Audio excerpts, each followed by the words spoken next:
Welcome to Man Does Tech, where I solve the problems you didn't even know you had. You already have the essentials, Python 3 and a parser library.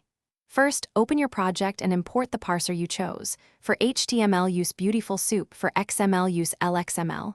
Tree. Once done, load the document or construct the root node variable.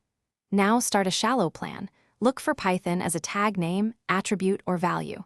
Make sure to normalize casing and namespaces before searching, because mismatched case is the most common early blocker. Now implement the traversal that finds the first descendant named Python. Use a recursive depth-first search that checks each child in order and returns as soon as it finds a match. This is efficient and predictable. If using Beautiful Soup, iterate over. Descendants and break on the first tag. Name == Python. If using a custom tree, check node. Name, then loop children calling the same function. Also handle attributes or text matches if your target can appear there. Finish by validating the node you returned. Confirm it's the expected element and inspect its attributes or text. If you got none, expand the search criteria or print a small subtree to diagnose why Python wasn't matched.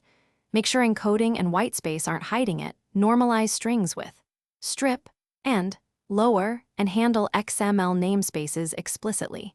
If problems persist, run the traversal on a reduced test file to isolate whether the parser or search logic. Thanks for watching.